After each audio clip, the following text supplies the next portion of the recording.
Քանի որ տոններն են մոտենում, առաջարկում եմ միասին պատրաստել շատ համեղ մարինադ խոզի ազդրամսի համար։ Այս տարբերակով շատ համեղ է միշտ ստացվում, նուրբ, փափուկ, բերանում հալվող։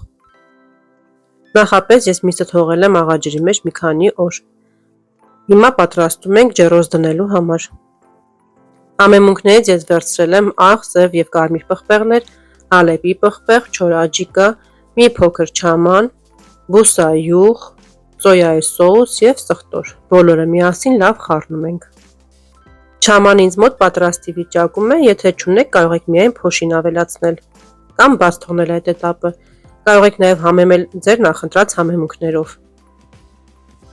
Ինձ մոտ խոզի ազդրամիսը կշռում է 6 կգ։ Այս անգամ ոսկորը չեմ հեռացրել։ Դանակով լավ ծակծկում ենք, որից հետո քսում ենք պատրաստի թանձրուկը։ Հավասարաչափ տարածում ենք բոլոր կողմերի վրա։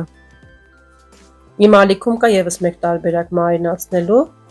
եւ ինչպես եմ հեռացնում ոսկորը ազդրամսից շատ հեշտ եւ արագ տարբերակով։ Հղումները կթողնեմ նկարագրության բաժնում։ Ամեն ճեղքի մեջ մի փոքր կտոր գազար եմ դրել։ Հարգելիներս, եթե նոր եք միացել իմ ալիքին կամ դիտում եք առանց բաժանորդագրվելու, խնդրում եմ բաժանորդագրվեք սեղմեք զանգակոճակին, որպեսզի բաց չթողնեք իմ հետագա համեղ եւ տարբերվող բաղադրատոմսերը։ Դա ձեզ համար դժվար չէ, իսկ ինձ համար շատ հաճելի եւ կարեւոր է։ Այն օգնում է ալիքի զարգացմանը եւ տարածմանը։ Այսպես հավասարաչափ ամբողջը պատելուց հետո դնում ենք ջեռոցի համար նախատեսված տոպրակի մեջ եւ թողնում ենք մարինացվի ողջ գիշեր կամ գոնե մի քանի ժամ։ Ջեռոցի տապակի վրա փռում ենք փայլաթի թեղը եւ խոզի ազդրամիսը տեղափոխում ենք փայլաթի թեղի վրա։ Որից հետո տոպրակի մեջ ավելացնում ենք նաեւ սև հատիկավոր պղպեղ, դափնու տերև, գազար եւ սխտոր։ Անհրաժեշտ բոլոր բաղադրիչները եւ չափերը գրված կլինեն էկրանի վրա, ինչպես նաեւ կլինի նկարագրության բաժնում։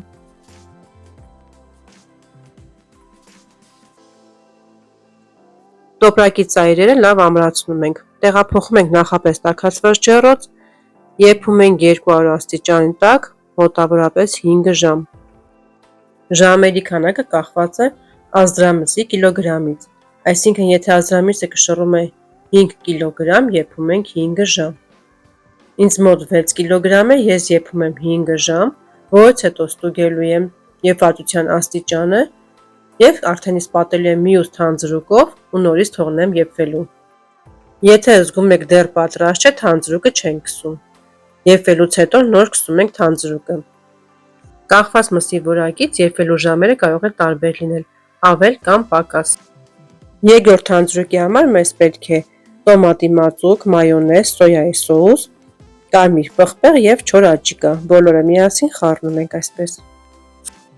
Հանում ենք ջեռոցից խոզի ազդրամիսը եւ տոպրակը շատ զգուշությամբ կտրում ենք։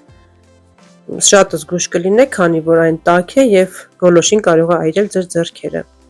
Ամբողջությամբ չենք հեռացնում, այնքան որ բացում ենք երեսի հատվածը եւ քսում ենք արդեն մյուս թանձրուկը։ Տեսեք, թե ինչքան լավ է եփվել միսը, անգամ առանձնացել է ոսկորից։ Ջեռոց իջեցնում ենք 160 աստիճանի տակ, միսը տեղափոխում ենք մեջը եւ եփում ենք 15-ից 20 րոպե։ Ինձ մոտ 6 կգ ազդրամիսը եփվեց մոտավորապես 5.5 ժամում։ Ահա արդեն մեր համեղ, գեղեցիկ, հյութեղ ազդրամիսը պատրաստ է։ Հուսով եմ հավանեցիք այս տարբերակը։ Դուք էլ պատրաստեք եւ կիսվեք ձեր կարծիքով մեկնաբանության բաժնում։ Այսօր էլ այսքանն էի պատրաստել ձեզ համար։ Առայժմ կհանդիպենք հաջորդ տեսանյութում։